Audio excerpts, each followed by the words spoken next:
ईश्वर निराकार, ये बताने वाला कौन है आपको? महसूस करने की चीज है ईश्वर। अभी ईश्वर ने सोचा कि आपकी सांस अभी कट ऑफ, तो आप सारी साइंस लगा देना, सारी वेंटिलेटर मशीन रख देना। अगर वो होगा तो ना। बुद्धिज्म में वैसे परमात्मा नहीं है। परमात्मा तो नहीं है। जब बुद्ध ध्यान में बैठे हैं तो किसके ध्यान में बैठे हैं? दुख का माइन्यूट डिटेल एनालिसिस शायद ही किसी लिटरेचर में आपको systematically organise well verse form में मिलेगा। मैं ये दो बातें बोल रहा हूँ। गीता में है। क्या बताया गया है? कृष्ण अर्जुन को ये कहते हैं, जो तू बीज बोएगा वही तुझे एट द एंड मिलेगा। दुख का बीज भी तूने ही बोया, इसलिए दुख आया। सुख का बीज भी तूने बोया। तो हमारे बुद्ध ने जो जो शब्द इस्तेमाल की डेफिनेशन दी, सिर्फ पोएटिक फॉर्म में कुछ नहीं बोला है। साइंस आपके लिए ऊपर है या फिर सुपरनेचुरल जो पावर्स है, नेचर, वो ऊपर है? अभी मैं कैसे आया, कार से आया, मैं आपसे बोल पा रहा हूँ माइक के कारण। तो ये सब किसके देन के कारण है? धर्म के कारण है, साइंस के कारण? मैं धर्म की बात नहीं कर रहा, मैं प्रकृति की बात कर रहा हूँ। प्रकृति को आप कैसे डिफाइन करते हैं? There is a question. प्रकृति जिसने आपका अंगूठा और मेरा अंगूठा बनाया और सबके अंगूठे अलग बनाए। मोदी जी ने मेडिसिन निकाली है, पता है आपको? वो 250 रुपए की गोली है ना, वही 25 रुपए मिल रही है सेम सॉल्ट के साथ। एक बराबर उसका एक क्राइटेरिया रहा होगा, उसका एक ऑफिस रहा होगा। कोई नहीं है, वो ब्रांड वैल्यू है बस। नहीं तो फिर करप्शन है। जितने ज्यादा तो यही है। आपके निराकार ब्रह्मा में भी करप्शन है। एनर्जी की बात कर रहा हूँ। पहली बात तो मैं किसी फॉर्म में तो वो एनर्जी डिपेंडेंट है, इंडिपेंडेंट है? इंडिपेंडेंट है। इंडिपेंडेंट है इसका मतलब उसका कोई कॉज नहीं है। बिना एनर्जी के सब कुछ कैसे चल सकता है, आप बताइए? आप कैसे बोल पा रहे हैं, देख कैसे पा रहे हैं मुझे? आपके दिमाग में जो विचार आ रहा है कैसे आ रहा है? पर इसका मतलब ये नहीं कि उस एनर्जी को गॉड नाम दे दो।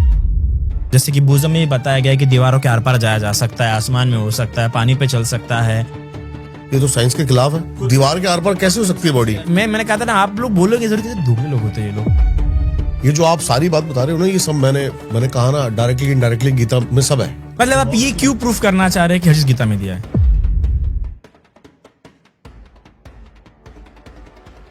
गाइस, आज का ये संवाद किसी को सही या गलत साबित करने के लिए है ही नहीं। आज की ये बातचीत है समझने के लिए, महसूस करने के लिए। आज मेरे साथ बैठे हैं एक बुद्धिज्म मॉन्क। बुद्ध धर्म, जहां परमात्मा को किसी साकार रचनाकार के रूप में नहीं माना जाता, वही हमारा सनातन धर्म कहता है कि परमात्मा ही है इस सृष्टि के रचनाकार।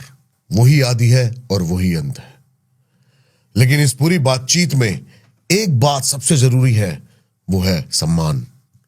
हम बुद्ध धर्म का भी पूरा सम्मान करते हैं, क्योंकि हर मार्ग का उद्देश्य अंत में शांति, करुणा और चेतना ही है। गाइस, आज कोई टकराव नहीं है, आज कोई बहस नहीं है। आज है एक प्यार भरी चर्चा, जहां दो विचार आमने सामने बैठकर एक दूसरे को समझने की कोशिश कर रहे हैं। हमने ना किसी की आस्था का अपमान किया है, ना ही किसी विचार को नीचा दिखाया गया है। और हां, जो बात आपको सही लगे आप अपनाइए, जो समझ में आए उस पर सोचिए। और एक सवाल जो सिर्फ आप पर छोड़ता हूं, क्या आपको लगता है परमात्मा है या नहीं? कमेंट्स में अपने विचार जरूर लिखिए और हमें बताइए। पॉडकास्ट को शुरू करते हैं। सबसे पहले तो आपका बहुत बहुत स्वागत है। और मैं सबसे पहले ना देखता हूं, जैसे आप आए ना, आपकी एनर्जी बहुत अच्छी है और आप मतलब ऐसे लोग नहीं है जो कि कुछ कोड करके आते हैं ना कि मेरे को ऐसे ऐसे भी फ्री हो आप, तो इसलिए आपसे बात करने में मजा आएगा, मुझे भी पता है। सबसे पहले तो मेरे को ये जानना है, आपकी जो ये चुनाव जो किया ना आपने, इसके पीछे का क्या रीजन था कि मैंने यही वे चूज किया? हाँ।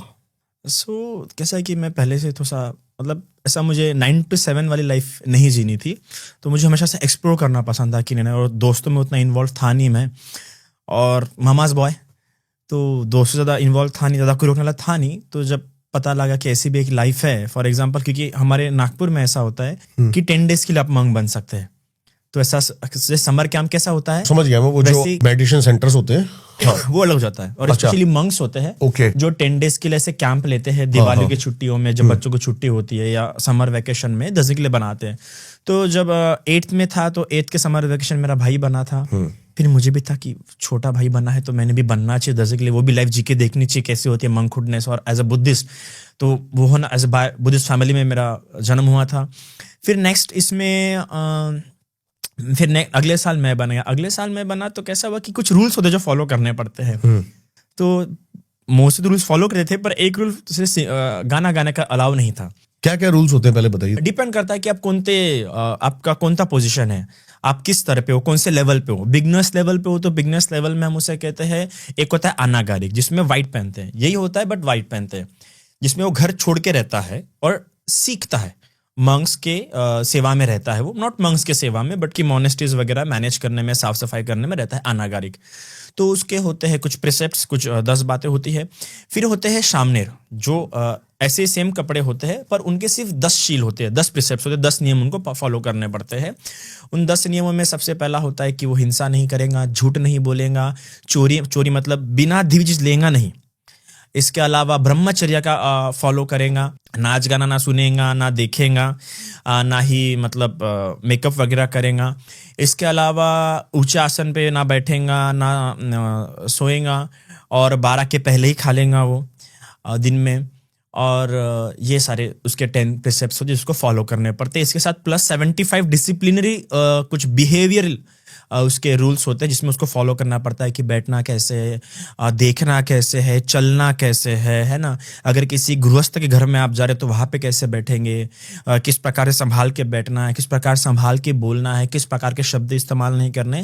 तो ये 75 डिसिप्लिन रूल्स है, मतलब वे ऑफ कंडक्ट, बिहेवियर कैसा होना चाहिए। इन रूल्स का पर्पस क्या है? जैसे अभी मैं सोच रहा हूँ, जैसे आप मेरे को रूल्स बता रहे हो, व्यक्ति ऐसा बिहेवियर, ऐसा स्वभाव में रहेगा, उससे क्या लेना देना है? देखिए, सबसे पहली बात तो ये है नॉर्मल सामने की है, मैं हूं monk, full ordained monk. Full ordained मतलब monk, perfectly monk, perfectly ordained monk, जिसकी अच्छी प्रकार से दीक्षा हो चुकी है। अब मैं वो हूँ, 3 साल हो गए, तो मैं 9 साल से हूँ, पर 3 साल हो गए जिसमें मेरी पूरी तरह से दीक्षा हो चुकी है। इसमें मेरे 227 नियम है, 227 नियम है, और फीमेल से ज्यादा होते 311। मैं यही चीज से मैं थोड़ा सा कंफ्यूज हो रहा हूँ, क्योंकि मेरे लिए फर्स्ट टाइम है, तो मेरे को ये थोड़ा सा डाइजेस्ट करने में टाइम लग रहा है कि नियम क्यों। नियम इसलिए है क्योंकि जो मंक है वो सन्यासी नहीं है।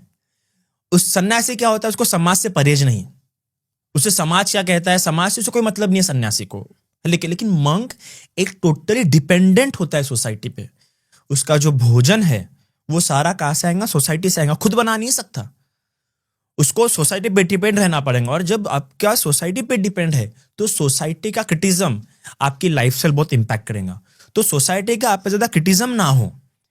अगर सोसाइटी आपको अच्छा मानेगी, और सोसाइटी अगर आपको अच्छा माने तभी आप अच्छा रह पाएंगे, वरना आप अच्छा नहीं रह पाएंगे। अगर आप अच्छा नहीं रह रहे तो आपको ज्यादा पछतावे होंगे, आप कोई भी गलत रास्ता अपना सकते हैं।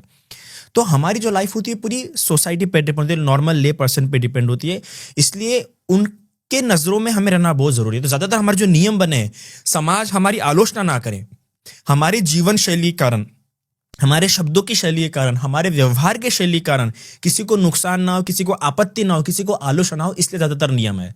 मोस्टली हमारे पर्सनल बेनिफिट के लिए 4 या 10 इतने ही नियम इंपॉर्टेंट है पर्सनल बेनिफिट के लिए हमारे, जो कि पर्सनल स्पिरिचुअल अपलिफ्टमेंट के लिए, समाधि के लिए वगैरह। वैसे बाकी जो नियम है वो भी हमें इंपैक्ट डालते, फोकस नहीं हो पाएंगे हमारा। अगर सोसाइटी हमारा क्रिटिसिज्म कर रही है तो हम फोकस नहीं कर पाएंगे, समाधि नहीं लगा पाएंगे। हमको लग रहा है कि ये इंसान हमारे बारे में वो बोल रहा है, वो इंसान हमारे बारे में बोल रहा है, तो हम उतने अच्छे इंसान नहीं बन पाएंगे। हमारी जो मॉरल वैल्यूज है वो और डेवलप नहीं हो पाएंगी, क्योंकि मॉरल वैल्यू डेवलप करने के लिए शेम और फियर, ये 2 चाहिए होता है।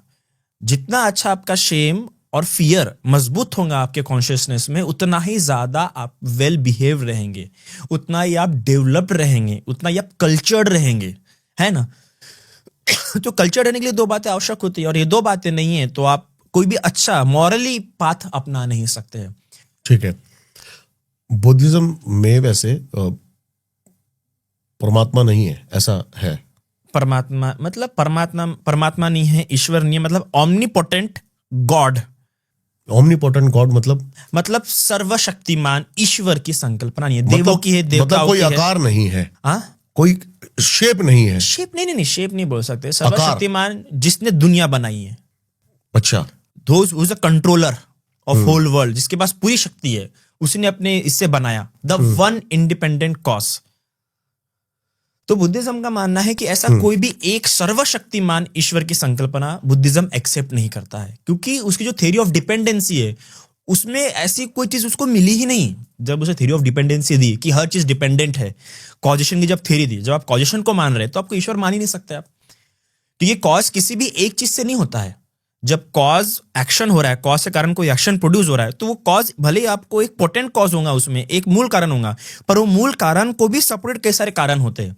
और जब एक कारण कई सारे कारणों के कारण से पावर में आ रहा है, तो कभी इस पूरे ब्रह्मांड में कोई सर्वशक्तिमान नहीं हो सकता, क्योंकि again he is dependent on something. When someone is dependent on something, how could be omnipotent? तो हम सर्वशक्तिमान ईश्वर की संकल्पना को नकारते हैं, हम देवताओं की संकल्पना को स्वीकार करते हैं, हम 16 तरह के ब्रह्माओं की संकल्पना को स्वीकार करते हैं। 16 तरह के ब्रह्म लोक में, हर एक ब्रह्म लोक में कई तरह के ब्रह्मा, उनके पास अपनी अपनी पावर से, देवराज इंद्र, विश्वकर्मा और कई सारे देवताओं को मानते हैं, उनके पास अपनी पावर है, but they are not omnipotent. They can't change your karma. आपकी किए हुए कर्म को बदल नहीं सकते, आपका जो दुख आने वाला है वो उसको रोक नहीं सकते। आपको सुख दे सकते हैं, पर आपके किए हुए कर्मों के फल स्वरूप जो आपको दुख मिलने वाला है, उसको कोई ईश्वर, कोई देवता रोक नहीं सकता। हाँ, किसी रूप में, भौतिक स्वरूप में आपको थोड़ा बहुत सुख दे सकते हैं, पर ऐसा कोई नहीं है जो आपको सिर्फ जीवन में सुख दे और हर समय से आपकी सुरक्षा करता रहे। ऐसा कोई नहीं है, इवन बुद्ध नहीं। कोई किसी की हमेशा की रक्षा नहीं, कुछ समय के लिए, कुछ संधियों में, कुछ अवसरों में आपकी रक्षा की जा सकती है, पर जहां पे कर्म विपाक होगा, जहां पे आपको कर्मों का फल भोगना पड़ेगा, वहां पे वो कुछ भी नहीं कर सकता। जब बुद्ध भगवान ध्यान में बैठे हैं, तो किसके ध्यान में बैठे हैं? क्या ध्यान है? नहीं, वो ध्यान में किसी के ध्यान में नहीं बैठे। सबसे पहले एकदम से ध्यान में नहीं बैठे। जब वो गृह त्याग किए, तो उस समय जो शमन परंपराएं थी, वो दो तरह की परंपराएं थी। मतलब अगर दो तरह की प्रैक्टिस, मतलब ऐसे तो कई उस समय 62 टाइप की प्रैक्टिसेस प्रचलित थी। मतलब अगर इनडायरेक्टली एकदम नॉर्मल भाषा में बोलूं तो 62 टाइप्स के धर्म उस समय मौजूद थे। ओके, 62 टाइप्स के उस समय में, जिस समय बुद्ध थे। तो उस समय इन सबको दो इसमें कैटेगराइज कर सकते, एक शमन परंपरा और दूसरी ब्राह्मण परंपरा। ब्राह्मण परंपरा मोस्टली कैसा है, कर्म कांडों में, यज्ञों में, ये सब में इन्वॉल्व थी। शमन परंपरा ऐसे नहीं थी। शमन परंपरा कैसे है कि जंगलों में जाओ, आश्रम में, समाधियों पे ज्यादा उनका फोकस था, जहां पे ब्राह्मण परंपरा का समाधि में उतना फोकस नहीं था। और शमन परंपरा में समाधि, ध्यान, उच्च अवस्थाएं, अल्टर स्टेट ऑफ कॉन्शियसनेस, इस पे ज्यादा था। तो बुद्धिज्म, जब सिद्धार्थ गौतम ने गृह त्याग किया, तो वो शमन परंपरा में गए। शमन परंपरा में उस समय कई सारे फेमस आचार्य थे, अलग अलग पंथों के, अलग अलग धर्मों के। तो उस समय आल्हार कलाम, उद्दक रामपुत्र, ये लोग उस समय के one of the best teachers थे, क्योंकि उन्होंने 7 और 8 ध्यान प्राप्त किए थे। उस समय के सबसे, मतलब समाधि में टोटल 9 ध्यान होते हैं। 7 ध्यान किसने खोजे थे? अल्लाह कलाम ने, और उद्दक रामपुत्र ने 8वां ध्यान खोजा था, मतलब 8वें ध्यान तक पहुंचा था वो। तो इन दोनों के पास गए, दोनों के पास सीखा, 8वां ध्यान, 9 सातों 8वां ध्यान सीख लिया। पर इतना ध्यान सीखने के बाद भी जो जैसा सुख चाहिए, जैसे कि हम कहते हैं ना कि हमें क्या चाहिए वो मैटर करता है, तो उन्हें जिस तरह का सुख चाहिए, जिस तरह की लाइफस्टाइल चाहिए, जिस तरह की सफरिंग से उन्हें उभरना है, वो नहीं मिल रहे। जैसे कि आज कई सारे प्रैक्टिस अवेलेबल है, कई तरह के मेडिटेशन अवेलेबल है, पर कुछ मेडिटेशन सिर्फ आंखें बंद करने तक ही सुख दे रहे हैं, कुछ समय तक के सुख दे रहे हैं। कुछ तंत्रा प्रैक्टिस कुछ समय के लिए है हेल्पफुल, पर उनको चाहिए मुझे पूरी लाइफ जीनी है ना। ऐसा कि एक बार कार खरीदने और काम हो गया। कार खरीदने के बाद भी तो उसमें पेट्रोल भरना पड़ता है, मेंटेनेंस रहना पड़ता है। तो उसी प्रकार मुझे पूरी लाइफ में रहना है। हमेशा तो नहीं कि मैं आंखें बंद करके सिर्फ ध्यान पे बैठूं, समाधि करूं। तो मुझे ऐसी लाइफ चाहिए कि मैं पूरी लाइफ में कैसा रहो, एक अच्छी लाइफ रहे, एक एथिकल कंडक्टफुल लाइफ। और एथिकल लाइफ जीना भी आसान नहीं है। मैं ऐसा नहीं कह सकता क्या मुझे एथिकल रहना, और सिर्फ एथिकल रहना या मुझे एथिक्स क्या है ये पता होने से कोई एथिकल लाइफ नहीं जीना आसान नहीं है ना। उसके लिए अलग फैक्टर्स लगते हैं, उसके अलग अलग अलग थ्योरी लगती है, अलग अलग डॉक्टराइन लगता है, हमें एक प्रॉपर गाइडेंस लगता है, रोड मैप लगता है। तो वो सब बुद्ध को नहीं मिला उस समय के, और भिन्न भिन्न आचार्यों के पास गए पर वो सब नहीं मिला। फिर आखिर में बुद्ध खुद ही बैठे ध्यान करने पे।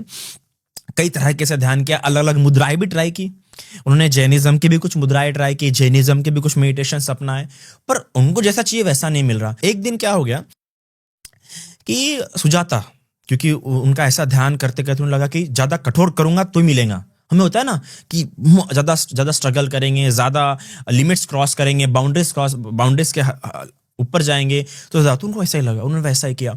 तो एक समय ऐसा आया कि एक हफ्ते में सिर्फ एक बार खाना शुरू कर दिया।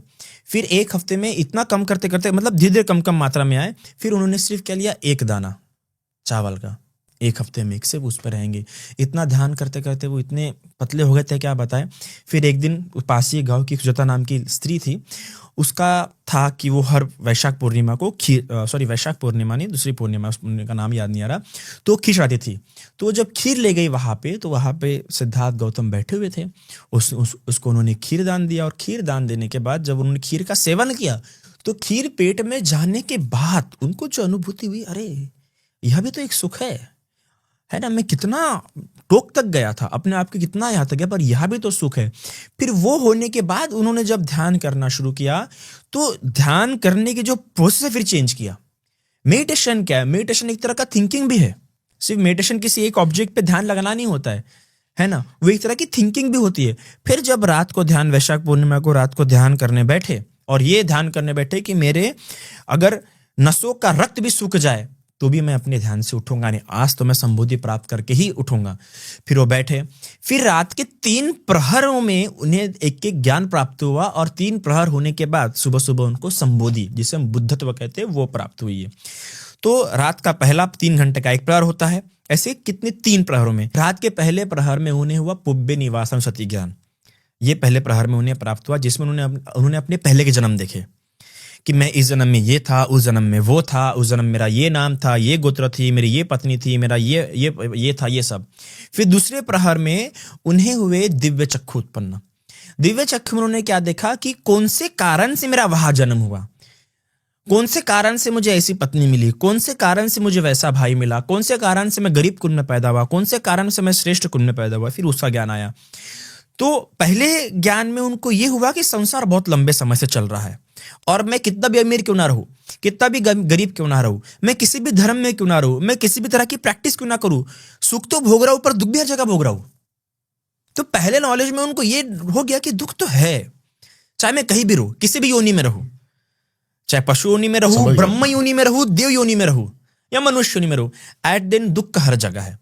तो फिर पहले प्रहर में ये जान लिया। फिर दूसरे प्रहर में उन्होंने कर्मों को जाना कि अच्छा इस तरह के कर्मों से दुख आ रहा है, इस तरह से मैं अमीर योनि में हो रहा हूं, कभी गरीब योनि में हो रहा हूं, कभी देव योनि में आ रहा हूं।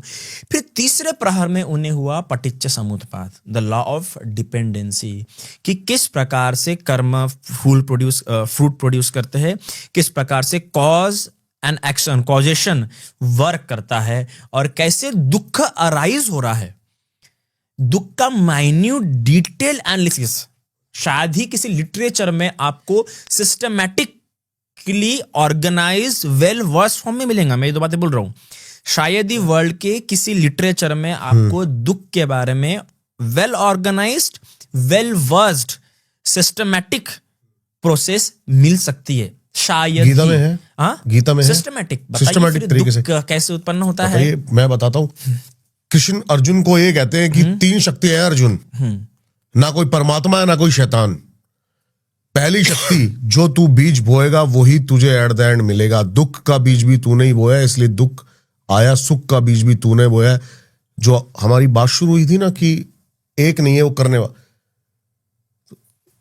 उसके अंदर दुख का साफ साफ बताया गया है। कर्मों के बारे में, निष्काम कर्मयोग के बारे में बहुत कुछ बताया गया है। What I ask कि दुख के बारे में डिटेल, वेल ऑर्गेनाइज्ड, वेल है क्या? दुख है? आप बताइए, आपने फोटो, मैं तो बताऊं कि मैंने ये दावा कर लिया तो मुझे प्रूव करना पड़ेगा। I am going to prove that। इंसान की बनाई हुई धारणाएं ही दुख है। और क्या है दुख?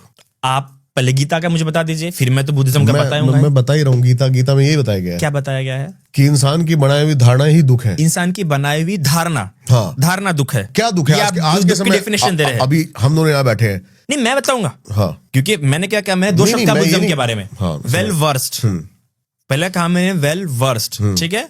और वेल वर्स्ड मतलब वेल डिफाइंड आ जाता है। तो हमारे बुद्ध ने जो शब्द इस्तेमाल कुछ डेफिनेशन दी है, सिर्फ पोएटिक फॉर्म में कुछ नहीं बोला है ना। सिर्फ ऐसा बोल दो कि धारणा नहीं, डेफिनेशन दिए। साइंस क्यों? क्योंकि उसकी हर शब्द की डेफिनेशन है। धर्म साइंस क्यों नहीं बन पा रहा? क्योंकि उसकी डेफिनेशन नहीं है। साइंस आपके लिए ऊपर है या फिर सुपरनेचुरल जो पावर्स है, नेचर, वो ऊपर है? अभी मैं कैसे आया, कार से आया, मैं आपसे बोल पा रहा हूँ माइक के कारण। रिकॉर्ड कौन कर रहा है? कैमरा कर रहा है, यूट्यूब पे जाएगा। तो ये सब किसके देन के कारण है? धर्म के कारण या साइंस के कारण? मैं धर्म की बात नहीं कर रहा, मैं प्रकृति की बात कर रहा हूँ, नेचर की बात कर रहा हूँ। पर प्रकृति को आप कैसे डिफाइन करते? Then there is a question. प्रकृति जिसने आपका अंगूठा और मेरा अंगूठा बनाया और सबके अंगूठे अलग बनाए हैं, किस साइंस ने बनाया ये तो कॉजेशन है, इसे मैं प्रकृति में कॉजेशन कहूंगा। साइंस ने पहचान लिया कि सबके अंगूठे अलग है, बनाया किसने? कॉजेशन से बने हम, बनाया किसी ने। ये देखिए 2 सवाल आते हैं, किसने बनाया और किस कारण से आया, है ना। किसने बनाया में आप किसी ईश्वर को ढूंढोगे, और किस कारण से हम किसी कारण को ढूंढेंगे, है ना। मैं वही कारण ही ढूंढ रहा हूं। It is evolution. सिंपल सा बायोलॉजी का सिंपल सा, अगर आपको हर चीज का जवाब देना तो एक सिंपल से इवॉल्व हम इवॉल्व हुए, हम एकदम से हमारा अंगूठा ऐसा नहीं बना। अंगूठा ऐसे बनने के लिए भी लंबा समय लगा, इवोल्यूशन हुआ है ना। तो ये नेचर ने नहीं बनाया है, नेचर में वैसे कॉज स्टैब्लिश हुए। अगर वैसे कॉज स्टैब्लिश नहीं, क्योंकि अर्थ पे हुआ ना, हर जगह पे, क्या हर प्लेनेट पे ह्यूमन बन पाया है? नहीं। तो अर्थ में ऐसे कॉज स्टैब्लिश हो पाया, और वैसे कॉज स्टैब्लिश होके इसलिए ह्यूमन को भी डेवलप होने में कई अरबों खरबों साल कहीं ना कहीं दिमाग में आता तो है कि हो तो पाए, कैसे हो पाए? नहीं, एग्जिस्टेंस है, और एग्जिस्टेंस होने के कारण से अगर आप ये बोलोगे व्हाई वी एग्जिस्ट, क्योंकि मैं भी बुद्धिज्म के बारे में देख रहा था कल, तो उसमें भी बहुत सारे डायमेंशंस की बातें करी गई हैं, अलग अलग सुपरनेचुरल बातें करी गई हैं। जैसा आपने भी बताया ना कि ध्यान में आप, मैंने ये बताया कि 16 ब्रह्मलोक, 4 अरूप ब्रह्मलोक, तो हर एक ब्रह्मलोक में कितने ही Brahma, but they are also evolve. ऐसा नहीं कि ब्रह्म एकदम से आ चुका है, वो भी इवॉल्व हुए है। वो भी एकदम से, ऐसा नहीं कि एकदम दैविक स्वरूप में आगे ब्रह्मा एकदम, नहीं, ऐसा नहीं है। वो भी इवॉल्व हुए। वो ब्राह्मिक स्टेज हासिल करने के लिए भी बहुत लंबा समय लगा है, इवॉल्व होते होते होते। बुद्धिज्म में ये सारे लोग क्या है, the alter state of consciousness. जब आप ब्रह्मा के डेफिनेशन पढ़ेंगे बुद्धिज्म में, तो उसकी मैंने क्या कहा कि बुद्धिज्म में हर आप अपना कोई सुपरनेचुरल एनकाउंटर बताइए जो आपको मेडिटेशन के दौरान घटित हुआ हो। नहीं, मेरा तो ऐसा कोई सुपरनेचुरल एनकाउंटर नहीं है। और देखिए, सुपरनेचुरल एनकाउंटर किसको होता है, किसको होगा? जो उस तरह की थिंकिंग रहता है वो उसको सुपरनेचुरल इन द सेंस जैसे आउट ऑफ बॉडी एक्सपीरियंसेस या फिर ऐसा कुछ। नहीं, आउट ऑफ बॉडी एक्सपीरियंस मुझे आज तक नहीं हुआ, आउट ऑफ बॉडी नहीं। क्या but I have met with some monks कि उनका आउट ऑफ बॉडी तो नहीं बोल सकते, but they have seen their past lives. Some monks have seen their past lives out of body, some monks such. ये कैसे पॉसिबल है? इसके पीछे का लॉजिक दे सकते हो आप साइंस के द्वारा? ये साइंस के अगर मैंने साइंस का इस्तेमाल करके उसका जवाब दे दिया तो सबसे पहले एक काम हो जाएगा, सूडो साइंस लोग बोल देंगे, कमेंट्स आना शुरू हो जाएंगे, पाखंड हो रहा है। और सबसे पहले बात, साइंस के बलबूते पे अगर मैंने प्रूफ कर दिया तो वो साइंस बन जाएगा। ये हो ही नहीं सकता। साइंस के बलबूते पे प्रूफ, हाँ मैं कुछ लॉजिकली बता सकता हूँ कि कैसे कॉन्शियसनेस के अलग अलग डायमेंशन होते हैं, कैसे कॉन्शियसनेस एकदम माइन्यूट। देखो, एक जो आउट ऑफ बॉडी एक्सपीरियंस हो जाता है तो उसमें बुद्धिज्म में कहा जाता है कि जो मन है, मनोमय काया बना देता है। एक छोटा सा और प्रश्न है मेरे मन में, क्योंकि ये सारी चीजें मैं एक्सपीरियंस कर चुका हूँ। मैं भी बहुत सारे मेडिटेशन सेंटर में जाके अलग अलग, मतलब मैं बहुत ज्यादा खोजी तरह का आदमी हूँ। अभी हाल ही में मैं धर्मशाला भी गया था यही देखने, वहां पे तो बहुत मंक्स होंगे वैसे। हाँ, तो कैसे कंफर्म करें ये जो हो रहा है ये हेलुसिनेशन नहीं है, ये हो रहा है, जो फील हो रहा है, डायमेंशंस के बारे में दिख रहा है, आउट ऑफ बॉडी एक्सपीरियंसेस हो रहे हैं, हेलुसिनेशन नहीं है, ये कैसे कंफर्म होगा? आउट ऑफ बॉडी एक्सपीरियंस, देखिए जिसको आउट ऑफ बॉडी एक्सपीरियंस आना वो बता सकता है। वो मतलब जिस प्रकार से अगर हम NEDB पढ़ते हैं, नियर डेथ एक्सपीरियंस वाले, उनकी रिपोर्ट्स पढ़ते, तो उन्होंने उस प्रकार से बताया कि किस प्रकार से आप लोग वो जिस स्टेट में थे, एक तो एकदम से नहीं आएगा, पहले आपको बहुत डीप स्टेट में जाना पड़ता है, बहुत डीप स्टेट में, उसके बाद वो हो पाता है। तो वो लोग बता पाते हैं उससे, वो माइन्यूट डिटेल्स उसमें बता पाते हैं। पर ऑफ कोर्स लोग नहीं विश्वास कर पाएंगे साइंस के कारण से, क्योंकि साइंस कुछ पाबंदियां भी डाल देता है ह्यूमन माइंड पे, है ना। मेरे हिसाब से साइंस लिमिटेड है, औकात नहीं है इतनी साइंस की। साइंस से बड़ी बड़ी चीजें, साइंस इंफॉर्मेशन पे वर्क करता है। जब तक उसके पास उतनी इंफॉर्मेशन नहीं आएंगी तब तक वो उस चीज को ठोक के नहीं कह सकता। अब देखो, आप एक मिट्टी का कण लेते हैं, अब आप उसको शून्य कर सकते हैं? क्या कहा आपने? शून्य कर सकते हैं, उसको जीरो कर सकते हैं, बिल्कुल खत्म, डिस्ट्रॉय। अगर मैं क्वांटम थ्योरी के हिसाब से तो एवरीथिंग 0.0000 ही है। नहीं हो सकता। आप प्रूव करके दिखाइए, मैं एक मिट्टी का कण आपको दूंगा ना, आप उसको ला सकते हो ना उसको। आप कहना क्या चाह रहे हैं? मेरा ये कहना है कि कोई ना कोई शक्ति तो है जो काम करती है। नहीं तो जरूरी है कि कोई ना कोई शक्ति है जो काम करे, आप वो शक्ति नहीं हो सकते क्या?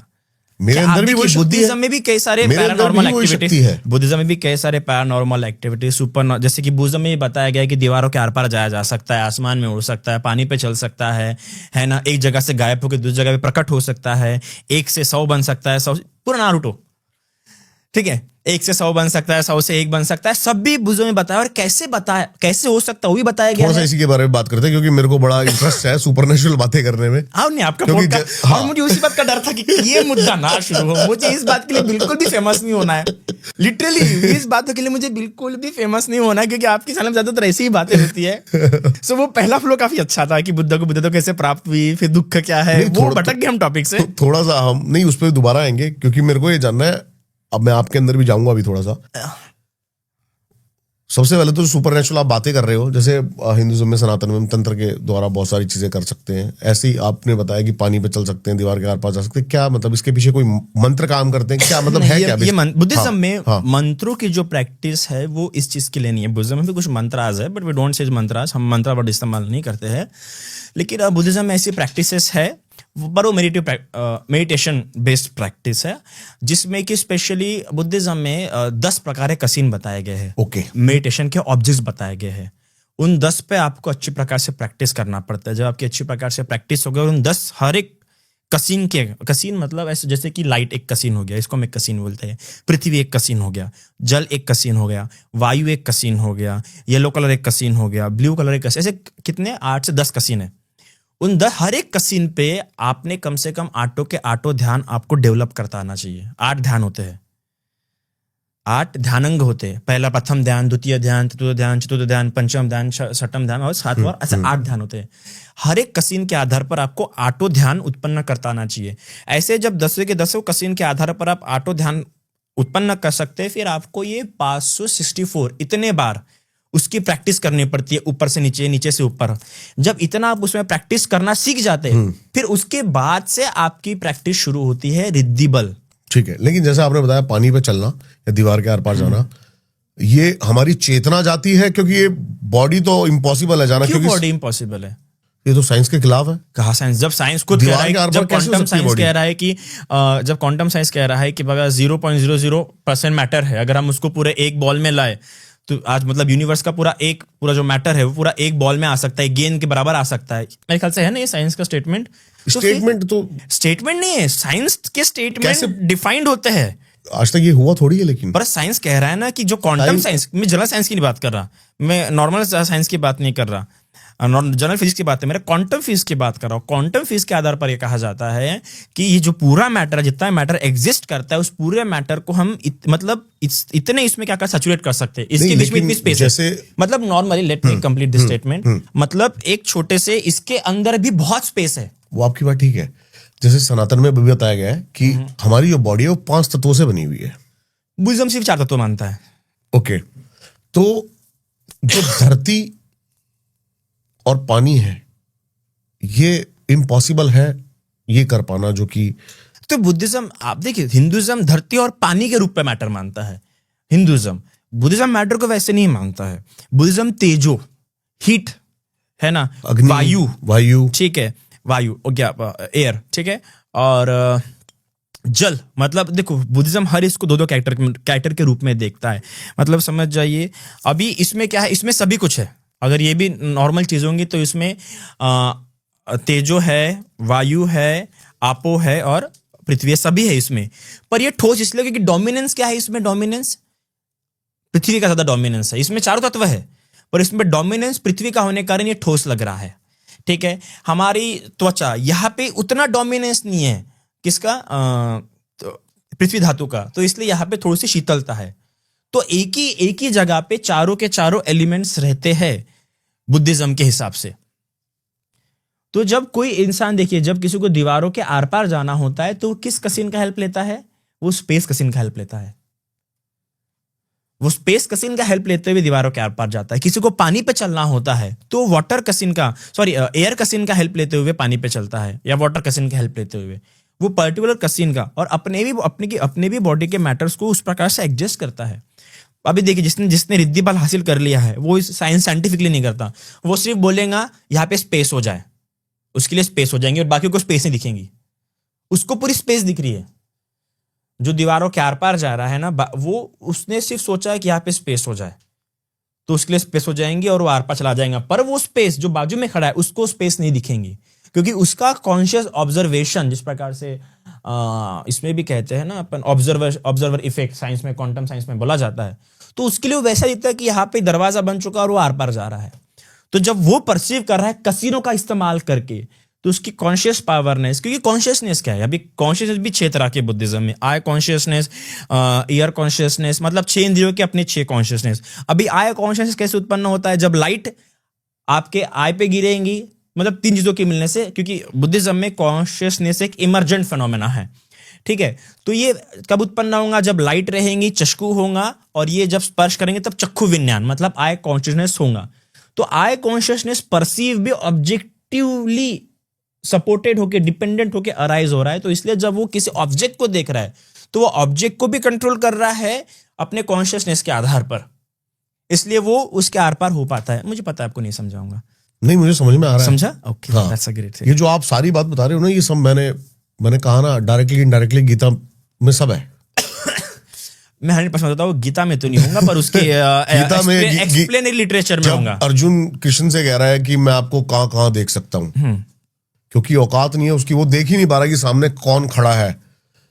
तो उसको कृष्ण ने कहा कि जहां जहां तक तेरी नजर, ये रोशनी। क्यों प्रूफ करना चाह रहे हैं कि हर चीज गीता में दिया है? मैं मैंने एक सिंपल स्टेटमेंट मैं कुछ प्रूव नहीं करना चाह रहा, क्योंकि आपकी सारी बातों से मैं रिलेट कर पा रहा हूं। ये मैंने देखा है या फिर ये मैंने वहां पर पढ़ा है, ये चीज समझाई गई है, तो मैं ये रिलेट कर पा रहा हूं। चलिए, अगर आप सिंपल सी बात, अगर आपने जो जैसे दुख से हमारी बात शुरू हुई थी, दुख से हमारी बात शुरू हुई थी कि आपने कहा दुख की, तो गीता में क्या डेफिनेशन दी है दुख की? पहले आप मुझे बताओ कि आप किन दुखों की बात कर रहे हो। दुख, एक दुख का आप मेरे को, एक दुख, ये वाला दुख। चलिए, आप कृष्ण को क्यों पूज रहे हैं? देखो, Is it that much hard question? नहीं, ये अब सवाल बहुत ही ज्यादा अलग चला जाएगा। कृष्ण को पूज रहे हैं, मैं किसी को नहीं पूज आप रहा। मानते हैं किस, देखिए हमारे हर इसमें कोई ना कोई आइडियल है। हम जब किसी को गुरु कह रहे हैं, आइडियल कह रहे हैं, और पूजा से पूजनीय है। बुद्धिज्म में पूजनीय मतलब उसका रिस्पेक्ट करना। हाँ, क्योंकि जैसे आपने मेरे को अभी बहुत सारी इसमें भी बताई थी चीजें, जैसे ध्यान योग, ये सारे है ना उसमें। नहीं, मैंने कुछ भी नहीं बताया अभी तक। नहीं, आपने बुद्धिज्म का अभी तक मैंने कुछ भी नहीं बताया। नहीं, जैसे बुद्धिज्म में आपने मेरे को सारी चीजें बताई अभी कि ये योग क्रियाएं हैं, विपासना है, ये सब बातें उसमें है। ये योग क्रियाओं की, ये तो कर्म योग की, भक्ति योग की, प्रेम योग की, ज्ञान योग की, सारी हर बातें धर्म के हैं। लोग बोल रहे हैं। हाँ। आज ऐसा कोई धर्म नहीं होगा जो नहीं बोल रहा होगा कि ये तो हमारे मैं यही तो कहना चाह रहा हूँ, सब में एक ही बात कही गई है। नहीं है। अगर सब में एक बात होती, नहीं है, अगर सब में एक बात होती तो फिलोसॉफिकल, क्योंकि कहने वाला एक ही है। कैसे कह सकते कहने वाला एक है? It's your philosophy। हमने तो नहीं कहा कि कहने वाला एक है। कहने वाला एक ही है। शब्दों का उच्चारण अलग है, डेफिनेशंस अलग है। जब डेफिनेशंस अलग है तो आप एक नहीं बोल सकते। किस आधार पर आप उसको एक बोलेंगे? क्या आपके पास प्रूफ है, या किस आधार पर? कुछ तो आधार होंगे आपके एक कहने के। किस आधार पर आप कह सकते कहने वाला एक है? आपको क्या लगता है? फिलोसॉफिकल डिफरेंस क्या लगता है, जो भी परमात्मा है या फिर जो भी परमात्मा तो नहीं है हमारे बुद्धिज्म के हिसाब से। मैं किसी के बिलीफ को नहीं, लेकिन कोई शक्ति है। नहीं, कैमरा में देख के बोले था भाई, कोई तो शक्ति है, कोई शक्ति नहीं है जिससे सुपर ह्यूमन बन जाता है। ह्यूमन आप कह रहे हो दीवार के आर पार चला जाता है, तो नहीं, वो शक्ति नहीं है। नहीं, क्या है? क्या it is what existing in the nature. It is what you are developing. किसने दिया वो नेचर में? कि वो दिया नहीं है, वो डेवलप हुआ है। आपके पास है ही नहीं शक्ति, आप इसे डेवलप करोगे। कैसे डेवलप? कोई साधु डेवलप कर रहा है प्रैक्टिसेस द्वारा।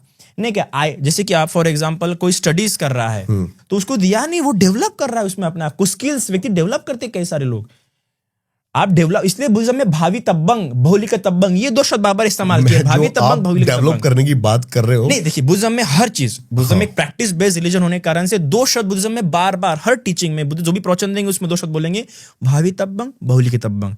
इसको भावित करो और बहुलिक करो, मतलब डेवलप करो और कल्टीवेट करो। हर चीज हर एक के पास है बुद्धिज्म में। चाहे कोई इमोशन स्टेट हो, चाहे कोई मेडिटेटिव स्टेट हो, चाहे मॉरल स्टेट हो, या कोई भी स्टेट हो, you need to develop it.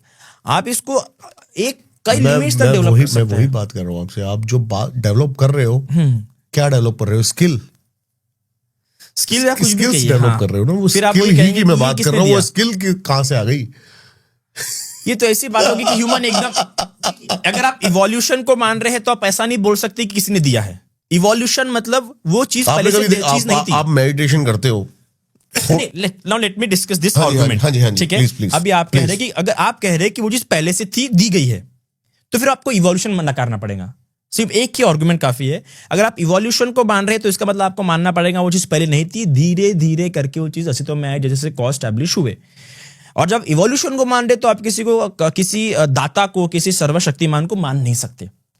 तो हम ये कह रहे इवॉल्व हो रही है, कॉजेशन की साइकिल से इवॉल्व हो रही है। अगर वो कॉज वहां पे आ रहा है, वो कॉज के धीरे धीरे कॉजेशन प्रोसेस में वो डेवलप हो रहा है।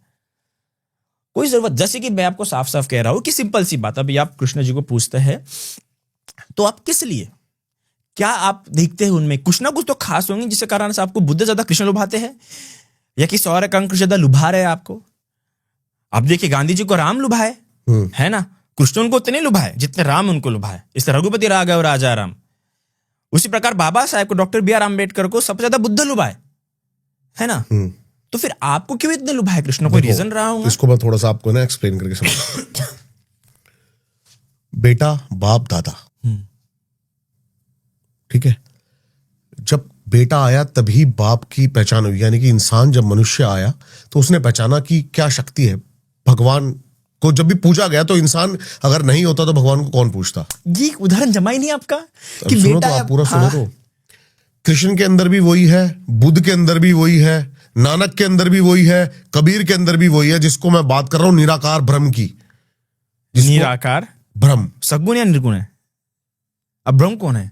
अब ब्रह्म के गुणों को पहचानने की औकात है मनुष्य? ये बताइए आप। ये आपके आर्गुमेंट है। मैंने we are discussing on the level of philosophy, you need to कोई गुण नहीं है, सारे गुण उसी के और कोई गुण नहीं है। आप समझिए। कैसे समझू? वही तो बताइए, समझ आने के लिए कोई आधार तो दीजिए। मैं तो आप समझा बोल रहे हैं कि सिर्फ सगुण, मतलब आप कह रहे हैं कि मैं मान लूं कि वो वही है, वो वही है। आप ऐसा बोले जब कोई नहीं था तो वो था, मतलब जंगल में मोर नाचा देखा किसने? ऐसी वाली बात तो नहीं हो सकती ना। अगर आप मुझे कह रहे हैं तो एटलीस्ट मैं उस तरह की पर्सनैलिटी हुई नहीं हूं। अभी पर्सनैलिटी के भी टाइप्स होते हैं। आप मुझे बोल देंगे ये वही है तो ठीक है, ये वही कहाँ है? अब ये वही में वो कौन है? ये वही, मेरा ये क्वेश्चन रहेगा, क्योंकि मेरे वही में मेरे को बहुत सारे कॉस्ट लगेगी, क्योंकि मैं बुद्ध को पढ़ने के बाद मुझे तो हर चीज वेल डिफाइन चाहिए। मैंने कब कहा कि मुझे बुद्ध पढ़ने के बाद अगर मैं बुद्ध के अगर बुद्ध के पर्सपेक्टिव से बात कर रहा हूं, मैं ये नहीं कहूंगा ये वही है। मैं उसकी डेफिनेशन को, अगर मैं कहीं से बोल रहा हूं तो मैं उसकी डिफाइन करूंगा, तब जाके मैं मोर ऑथेंटिक लगूंगा। बात है ऑथेंटिसिटी की। आप किसी इंसान पे ट्रस्ट करोगे, आप, मैं बोलूंगा इस पे ट्रस्ट करो, तो आप ट्रस्ट करोगे क्या? मैं बोल दूंगा इसके अंदर ईश्वर बैठा है, ट्रस्ट करो, इसको दे दो 10 लाख, दे दोगे आप? अगर पहचानते नहीं हो आप, इसी तरह वो इसके अंदर वही बैठा हुआ है, दे दोगे आप 10 लाख उसको, 20 लाख उसको, क्योंकि ये वही है जो आप बोल रहे वही है। बात ऐसी नहीं है। बात ऐसी है कि ऑथेंटिसिटी, क्रेडिबिलिटी, वैलिडिटी, ट्रस्टेबिलिटी, अकाउंटेबिलिटी, ये जो सारे शब्द है ये हमने ऐसे रचे क्या? ये जिसका आपका वही, आपके वही पे आपको इसलिए इतना विश्वास है कहीं ना कहीं आपने इसमें बहुत सारी बातें मिक्स कर दी, पता है बीबी? ओके सॉरी, अगर मिक्स तो आप मुझे क्लियर कीजिए, मैं फिर से अभी आपने सुपरनैचुरल से सीधा फिर लॉजिकल, फिर सुपरनैचुरल, फिर लॉजिकल। मैं लॉजिकल नहीं बोला, ऐसे आ गए। नहीं लॉजिकल नहीं बोला, मैंने बोला अकाउंटेबिलिटी, ट्रस्टेबिलिटी, और क्या क्या बोला मैंने, इंग्लिश शब्द इस्तेमाल किए। ये वर्ड्स है ना सर, मार्केटिंग के लिए अच्छे हैं वैसे। मार्केटिंग के लिए नहीं, ये सर ये चीज अप्रूव्ड करने के लिए बहुत अच्छी है। अब कोई मेडिसिन आती है, अगर कोई मेडिसिन अगर पारित होती है, कोई मेडिसिन का साइकोलॉजिकल टेस्ट हो, तो हमें सबसे पहले बताता है कि इसकी क्रेडिबिलिटी क्या है, इसकी वैलिडिटी क्या है। अभी मोदी जी ने मेडिसिन निकाली है, पता आपको? तो पर उसकी पहले 250 रुपए की गोली है ना, वही 25 रुपए मिल रही है सेम सॉल्ट के साथ। सेम सॉल्ट के क्या साथ। उसकी क्रेडिबिलिटी आप उसको क्या कैसे आंकोगे? एक बराबर उसका एक क्राइटेरिया रहा होगा, उसका एक ऑफिस रहा होगा। कोई नहीं है, वो ब्रांड वैल्यू है बस। जितना ज्यादा प्रमोशन करा गया, जितनी ज्यादा मार्केटिंग करी गई है, तो फिर करप्शन है वहां पे। जितने ज्यादा, तो यही है। सो करप्शन, ये वाली। आपके निराकार ब्रह्मा में भी करप्शन है क्या, समझने के लिए? देखिए, मैं उस एनर्जी की बात कर रहा हूं। पहली बात तो मैं किसी फॉर्म में तो वो एनर्जी डिपेंडेंट है, इंडिपेंडेंट है?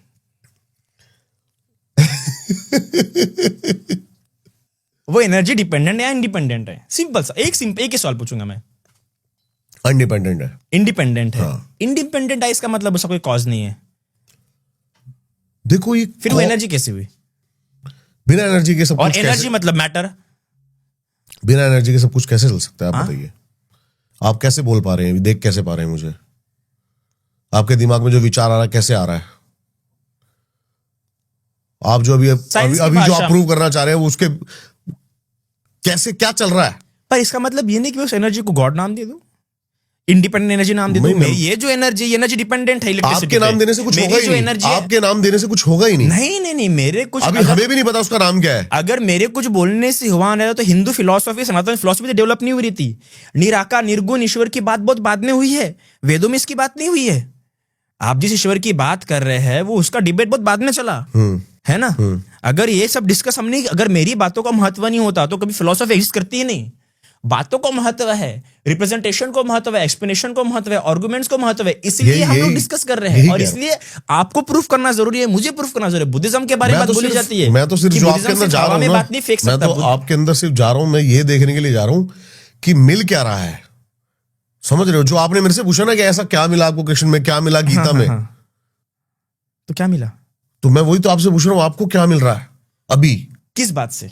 आर्ग्यूमेंट करके? नहीं, आर्ग्यूमेंट करके नहीं। क्या फिर? जो भी जिस भी आप पद्धति पे हो, उसका पर्पस क्या है? शांति, सुख, मौन है क्या? ये मुझे पता है दुख क्या है, तो मुझे उस तरह का दुख नहीं चाहिए।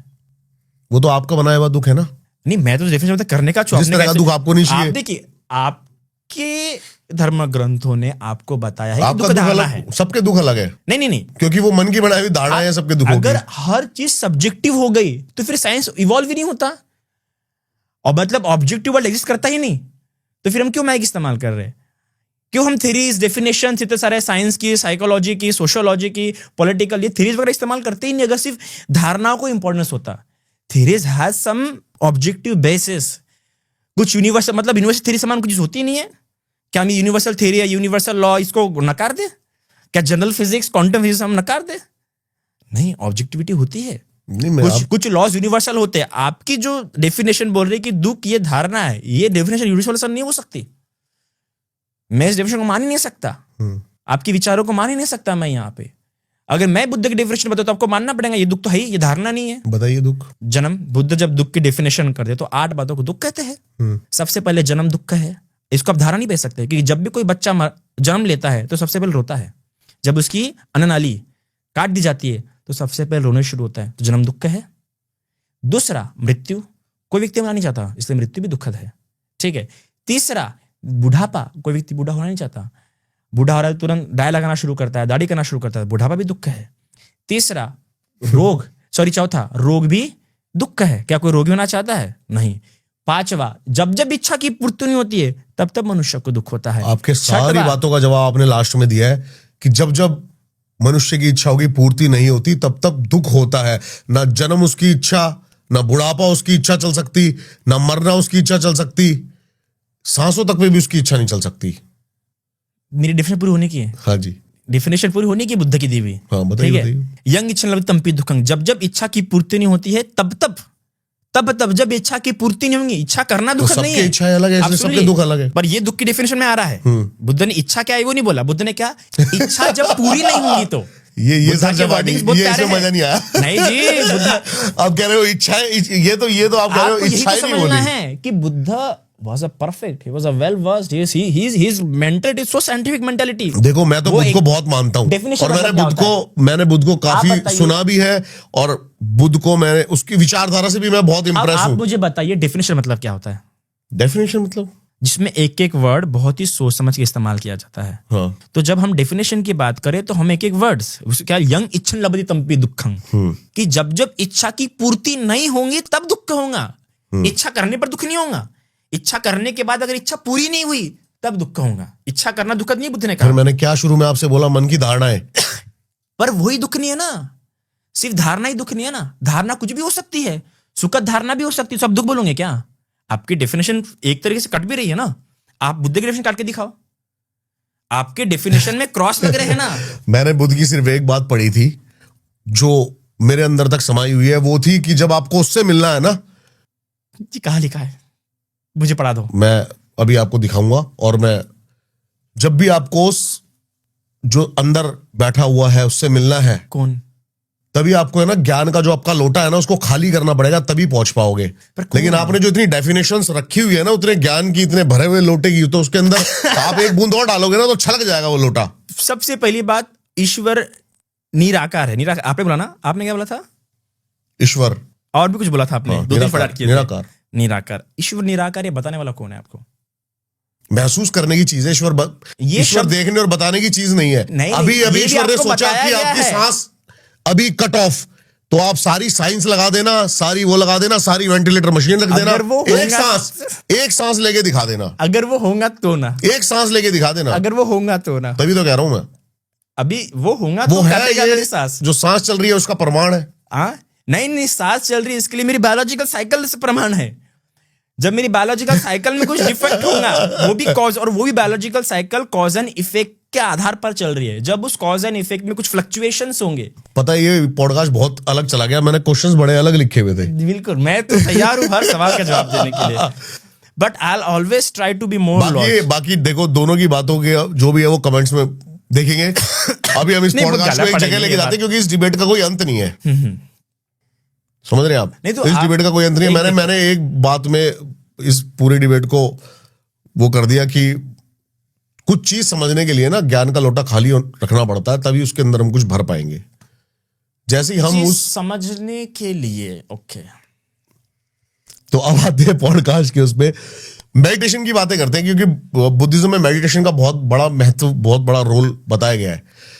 एग्जैक्ट मेडिटेशन है क्या, ताकि बेसिक लोगों को पता लगे कि शुरुआत कैसे होएगी मेडिटेशन की, लाइफ में चेंजेस क्या आएंगे, प्रोग्रेस कैसे हो सकती है मेडिटेशन से। पार्डन, क्या बोला आपने, फिर से बोलिए। मेडिटेशन का क्या महत्व है इंसान की जिंदगी में? सबसे पहले अगर बुद्धिस्ट पॉइंट ऑफ व्यू से बुद्धिज्म में 2 तरह के मेडिटेशन होते हैं, एक शमत और दूसरा विपश्यना। शमत जो मेडिटेशन होता है वो 40 जिसमें टाइप्स बताए गए हैं, आपको जो सूट है वो जो 40 टाइप्स है वो पर्सनैलिटी बेस्ड है।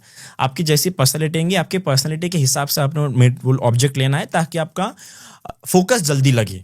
ठीक है। तो वो काम बेस्ड मेडिटेशन, जिससे कि आप में कामनेस है, आपका फोकस बढ़े। तो 40 सब्जेक्ट में से कोई भी आप एक सब्जेक्ट ले सकते हैं, वह शमत, जिससे कि आप, और उससे और एक बेनिफिट होता है कि सांसों पे करना होता है किसमें? एक है ओके सांस एक ऑब्जेक्ट है। ऐसे कम से कम 40 ऑब्जेक्ट्स बताए गए हैं, उसमें से आप कोई भी आपकी पर्सनैलिटी के हिसाब से, जैसे आपकी पर्सनैलिटी रहेंगी, क्योंकि कुछ ऑब्जेक्ट्स लेने पर आपका जल्दी फोकस लग सकता है।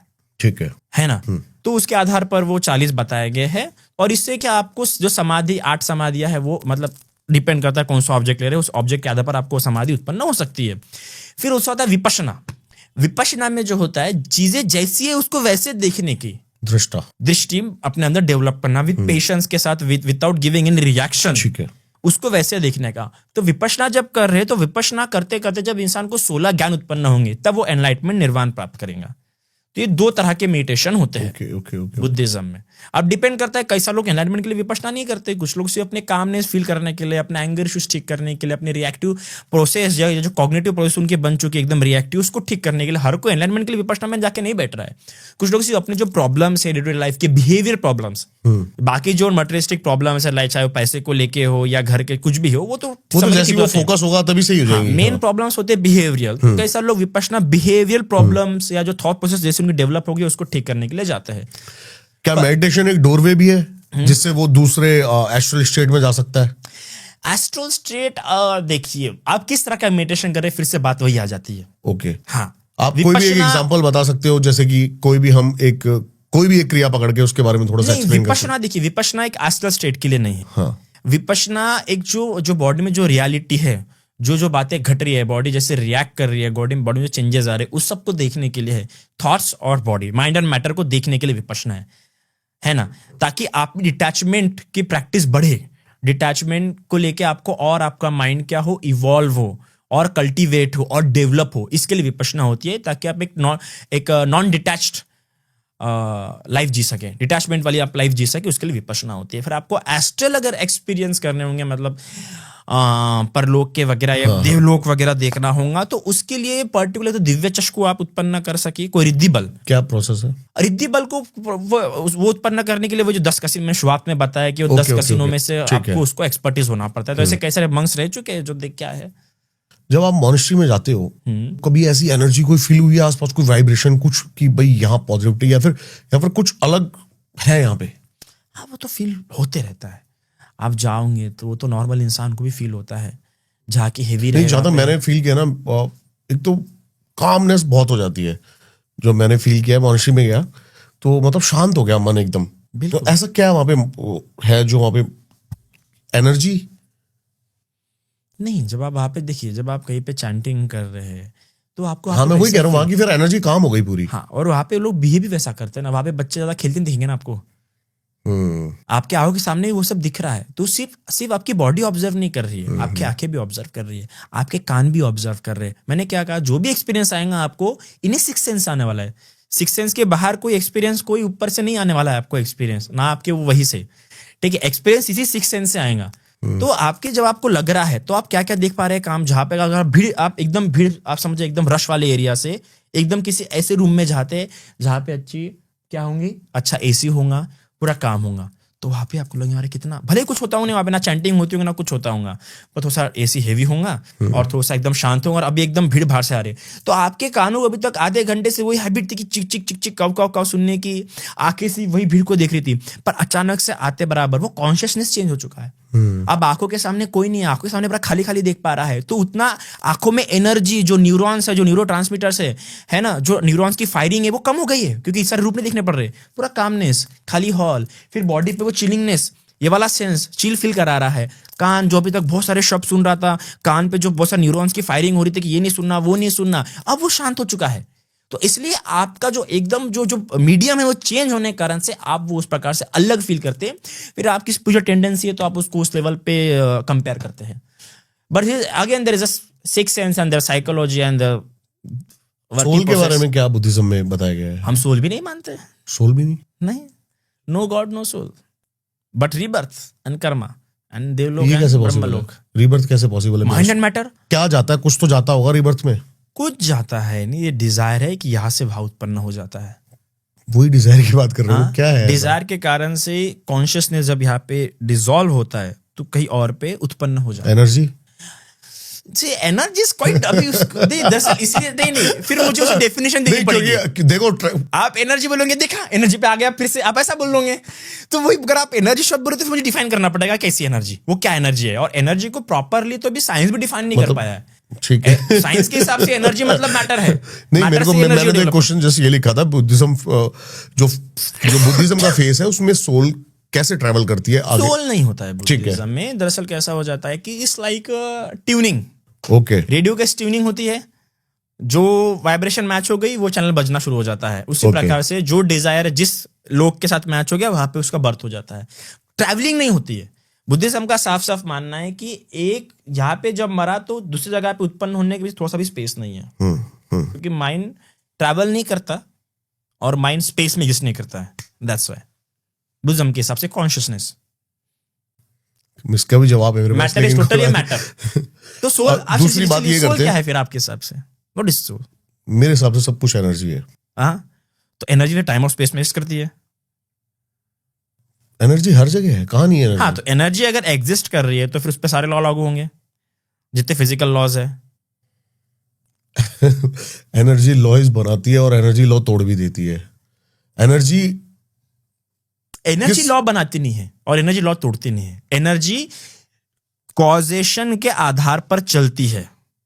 मैं अपना दूसरा क्वेश्चन करता हूं आपसे।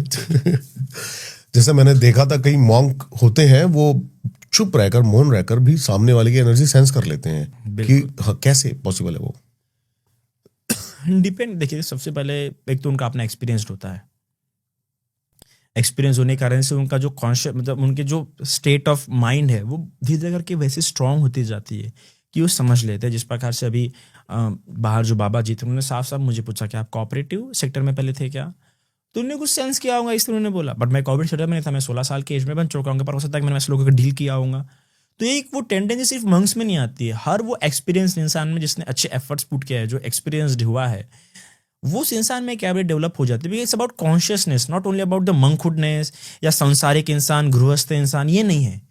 अगर वो एक्सपीरियंसड है, वो एक जर्नी से होके गया है, तो जर्नी से होते हुए तो उसकी बॉडी ने भी अडॉप्ट किया है ना वो सारी बातें, उसकी बॉडी ने भी उस चीज़ को एक्सेप्ट करते गया है। तो ये बात होती है। कार चलाने वाला जब सीखता है तो उसको फिर एक समय ऐसा आता है कि फोन, अगर आप नया नया कार चलाना सीख रहे हैं तो ब्रेक भी लगाओ, क्लच भी दबाओ, हैंडल पे भी ध्यान दो, हर चीज जगह पे। पर एक समय आता है कि आप कॉल पे बात करते करते भी सब कर पाते हैं। तो बॉडी भी अडॉप्ट करती है, माइंड भी अडॉप्ट करता है। माइंड पैसिवली ज्यादा अडॉप्ट करता है कॉन्शियसली, मतलब एक्टिवली से ज्यादा। तो वो एक नॉर्मल कॉन्शियसनेस की टेंडेंसीज है, क्योंकि कॉन्शियस के डिफरेंट स्टेट्स होती है ना, सुपर कलेक्टिव कॉन्शियसनेस, सब कॉन्शियसनेस, प्री कॉन्शियसनेस, और भी बहुत सारे स्टेट्स बताया साइकोलॉजी में भी और फिलोसॉफिकल एस्पेक्ट में भी। आपके हिसाब से डार्क कोई एंटिटीज, एनर्जीज होती हैं जैसे? हाँ। या फिर ये सब कुछ माइंड का ही वो है? नहीं, मैंने ये नहीं कहा कि हर चीज, देखिए मैं साइंटिफिकली हर चीज बोलने की कोशिश कर रहा हूँ, इसका मतलब ये नहीं कि मैं पैरानॉर्मल, सुपर नॉर्मल एक्टिविटीज में विश्वास नहीं करता हूँ। बिल्कुल करता हूँ, मैं ऐसे कई सारे मानता हूँ कि हाँ। देखा आपने कभी घोस्ट एक्सपीरियंस हुआ है कोई? मुझे नहीं हुए, पर बाकी जो लोग मेरे पास आए, कुछ लोग दूर करने के लिए आए, कुछ लोग अपनी प्रॉब्लम्स लेके आए, तो उनमें मैंने वो बातें ऑब्जर्व की है, देखा है उनमें। बताइए कुछ। देखो हम लोग भी, देखो हम लोग यक्ष को मानते हैं, प्रेत को मानते हैं, गंधर्व को मानते हैं, किन्नर को मानते हैं, पिशाच को मानते हैं, गरुड़ को मानते हैं, भाई कई सारे एंटिटीज को मानते हैं हम लोग। बस स्टिल हम गॉड को नहीं मानते, हम सोल को नहीं मानते। बहुत बढ़िया, बहुत डिप्लोमेट है ऐसे। सही कर रहे हो आप जो कर रहे हो। कभी कहा था कि दोगले लोग हैं लगता होगा आपको, बुद्धिस्ट लोग नहीं, सब मानने के लिए तैयार है ये लोग। नहीं, एक बार के देवलोक देखो मानने के लिए तैयार है, ब्रह्म लोक मानने के मैं लिए तो जस्ट आपके द्वारा ही जानना चाह रहा था, क्योंकि चलो छोड़ो फिर। आप फिलिप छोड़िए, देखिए मैं पूरा फ्री हूँ, इसके बाद मेरा कोई पॉडकास्ट है नहीं, आपको जो पूछना है पूछ सकते हैं आप। मैं आपको ऐसा लग रहा हूँ कि मैं ये नहीं मानता, वो नहीं मानता, हजी साइंस पे मानता हूँ, नहीं। मेरे को तो एक कोई पैरानॉर्मल किस्सा बताइए आप, मेरे को तो जानना है पैरानॉर्मल किस्सा। किसी बुद्ध के समय का पैरानॉर्मल किस्सा जानना है? हाँ, बताइए। बुद्ध के समय तो ऐसे कई सारे हैं। एक बार बुद्ध ऐसे जा रहे थे, भगवान ने ऐसे आसमान में उड़ते हुए प्रेत को देखा, है ना, जिसको कौवे नोच नोच के खा रहे थे, पूरा कंकाल। ऐसा एक प्रेत दिखा जिसके शरीर में से पूरे ऐसे वैसे नोकीले ये निकल रहे थे, तीर। एक ऐसा सर्प देखा था बुद्ध ने, जिसका दोनों तरफ से ऐसे बीच में से आग निकलती जलाती है, फिर आग निकलती फिर जलाती है। ऐसे कई सारे। एक ऐसा भिक्खु था जो जब भी भिक्षा टर्न करने जाता था तो उसको दिखती नहीं थी कोई महिला, पर वो जब भी किसी घर के आगे में भिक्षा टर्न करने जाएगा तो उसके पीछे में जो दे रहा है दान, खाना दे रहा है, उसके पात्र में डाल रहा है, उसको उसके पीछे में हमेशा एक महिला दिखती थी, पर उसको कभी नहीं दिखी। उसको वो कभी नहीं दिखी। तो फिर कई सारे भिक्षु चढ़ाने लगे, कई सारे बोलने लगे कैसा भिक्षु है, कैसा है ये, महिला को साथ में रखता है। फिर वो जब देता था उसको कोई दिखता ही नहीं था। फिर उन लोगों को चिल्लाता था, तुम लोग क्यों मुझ पर झूठा आरोप लगा रहे हैं। फिर वो बुद्ध के पास गया कि ऐसा लोग मुझे बोल रहे हैं। तब बुद्ध बताते तेरे पूर्व जन्म का कर्म है, तूने पूर्व जन्म में एक भिक्षु पे ऐसा झूठा आरोप लगाया था अस्तिविका, इसलिए तुझे ये आरोप सहना पड़ रहा है। तो ये ऐसा होता है, ऐसे कई सारे होते हैं ऐसे। घोष पोजिशन के भी केसेस होते हैं बुद्धिज्म में? हाँ होते हैं। वज्रयान तो मेरे ख्याल से इसके लिए ज़्यादा फेमस है। इवन थेरावादा बुद्धिज्म में भी ऐसे कुछ चैंटिंग सुत्ता, जैसे आटनाटी सुत्ता बताया गया है ना, धजग सुत्ता बताया गया है, जो कि अमनुष्य प्रॉब्लम होती है। हम इसे अमनुष्य प्रॉब्लम कहते हैं, घोस्ट वगैरह, क्योंकि बहुत प्रकार होते हैं इसमें। प्रेत होता है, पिशाच होता है, गंधर्व होता है, भैरव होता है, कई सारे प्रॉब्लम्स होते हैं। मतलब कई सारे डिफरेंट एंटिटीज, हम लोग बहुत कैटेगरीज हमारे पास, बहुत है एकदम वी आर सो कैटेगराइज्ड और सो वेल डिफाइंड। हर इसको डिफाइन करेंगे, उसको प्रेत क्यों बोलते हैं, उसको यक्ष क्यों बोलते हैं, तो बहुत है। तो कैसा होता है कि ये सारी अमनुष्य, हम लोग इस समस्या कहते हैं, अमनुष्य समस्या। तो उसके लिए हमें कुछ सुत्ता बताया गया, आटनाटी सुत्ता बताया गया, वो चैन करते हैं, है ना। धजग सुत्ता है, वो चैन करते हैं। कोई रिचुअल्स भी होते हैं? हमारे इसमें रिचुअलिस्टिक बहुत बाद में डेवलप हुआ है। मोस्टली तो चैंटिंग के लिए कुछ दिया गए थे बुद्ध के समय में। रिचुअलिस्टिक बहुत बाद में देखने के लिए मिला हमको, ये इवॉल्व हुए। जैसे थाई कल्चर ने अपने तरीके से अडॉप्ट किया रिचुअल्स, तिब्बत ने अपने तरीके से रिचुअल्स अडॉप्ट किया, श्रीलंका ने अपने तरीके से रिचुअल्स अडॉप्ट हुए समय के हिसाब से, वहां के कल्चर में ब्लेंड होके उस देश के हिसाब से हुए। जैसे थाईलैंड में एमुलेट्स बहुत चलते हैं। एमुलेट्स मतलब लॉकेट्स, आप लोग ताबीज टाइप इधर बोलते हैं ना। तो वहाँ पे कैसे कि जो मंक्स पावरफुल, क्या होता है उसके अंदर? वो जो मंक्स होते हैं पावरफुल, अपने मेडिटेटिव पावर से, अपने चैंटिंग पावर से, अपने शीलों के पावर से वो बना के देते हैं किसी को। तो उस समय ऐसे कई सारे जब फौज पे जाते थे तो कई सारे मिलिट्री के लोग वो एमुलेट्स अपने आप जाते थे। उन्होंने अपने एक्सपीरियंस भी शेयर किए कि इसलिए कई बार राजाओं ने बनवाए उस मंक से। तो 2-3 मंक्स बहुत फेमस है। लुआंग करके एक मंक थे, सोमदेज तोंग करके एक मंक थे। इनके एमुलेट्स आज भी बहुत महंगे मिलते हैं, अगर कहीं किसी के पास मिल गए। इसलिए थाईलैंड में एमुलेट्स का ट्रेडिशन बहुत है, बहुत महंगे महंगे बिकते हैं चैंटिंग किए हुए। एक बार चैंटिंग कर लेते फिर अभी भी कुछ एक दो मंक्स है, जैसे कि मैं जिस एरिया में रहता हूँ थाईलैंड के, उसी से थोड़े से पास में एक मंक रहते हैं। वो मंक ऐसा माथे पे कुछ लिखते हैं, मतलब वो मंत्रास है, क्या है वो जो चैंटिंग है? देखिए डिफरेंट है। एक तो कभी कुछ जगह पे मंत्रास है। कुछ बोल के बताइए ना कुछ, अगर कुछ। एक आटा नाटी सुत्ता है, मुझे क्योंकि आटा नाटी सुत्ता बहुत बड़ा है, वो मुझे पूरा याद नहीं है, पर हम वो देख के बोलते हैं। उसमें हम चतुर महाराजिक देवताओं को याद करते हैं, उन राजाओं का नाम। मैं चाहता हूँ कि थोड़ा सा एक पता लगे लोगों को कि कैसे क्या चैंटिंग है। देखो जैसे कि अगर किसी को अगर अमनुष्य प्रॉब्लम है तो वो आटा नाटी सुत्ता कर लेते हैं, जिसमें आटा नाटी सुत्ता में क्या होता है कि 4 राजाओं के नाम दिए गए हैं, जो चतुर महाराजिक देवता है, जो कि मतलब पृथ्वी पे जितने भी पृथ्वी पे जो यक्ष, यक्षिनी, प्रेत, वगैरह रहते हाँ हैं, पिशाच वगैरह रहते हैं, इन सब के किंग्स है वो 4 दिशाओं के। तो उन 4 राजाओं के नाम दिए गए, उनके राजधानियों का नाम दिया गया है उस सूक्त में, उनके सेनापतियों का नाम दिया है। तो ये सब जब नाम लिया जाता है तो वो लोग डर जाते हैं कि हमारा राजा का नाम लिया जा रहा है, उन तक अगर बात गई तो हमारा काम थोड़ा सा गलत हो जाएगा। तो 4 राजा कौन? धृतराष्ट्र है, विरूपक है, विरुल्लक है और वैश्रवन है। इस सब में वैश्रवन का जो शस्त्र है वो बहुत पावरफुल माना जाता है। उसका बहुत मतलब बुद्धिज्म में 4 शस्त्र जो सबसे पावरफुल है उसमें वैश्रवन, क्योंकि वैश्रवन यक्षों का राजा माना जाता है, तो उसका जो शस्त्र है बहुत फुल। इसके अलावा और 2-3 यक्ष जो बहुत पावरफुल माने जाते हैं बुद्धिज्म में। आल्वक यक्ष बहुत पावरफुल माना जाता है बुद्धिज्म में। फिर उसके बाद सातागिरी यक्ष, हेमवंत यक्ष थोड़े से काइंड यक्ष है। आल्वक यक्ष थोड़ा सा पहले से ही बहुत एकदम क्रोधी स्वभाव का था, पर उसको बुद्ध ने टेम किया, उसको बुद्ध ने ये कर दिया, हरा दिया। पर और सातगिरी यक्ष और हेमवंत यक्ष तो पहले से अच्छे स्वभाव के थे वो लोग। तो ये कुछ पावरफुल यक्ष है जो इनके अलग लोग हैं क्या? नहीं, देखो यक्ष, यक्षिणी, प्रेत वगैरह ये सभी पृथ्वी पे रहते हैं, इनके अलग लोग नहीं रहते हैं। पृथ्वी में इनका अलग डायमेंशन आप बोल सकते हैं, अलग तरीके से। अभी आप सोल को मना कर रहे थे तो मैंने वही कहा ना, मैंने कहा था ना, आप लोग बोलोगे जरूर कि दोगले लोग होते हैं ये लोग, ये मना कर देंगे, वो मना कर देंगे, पर खुद की हर बात से ही प्रूफ कर देंगे।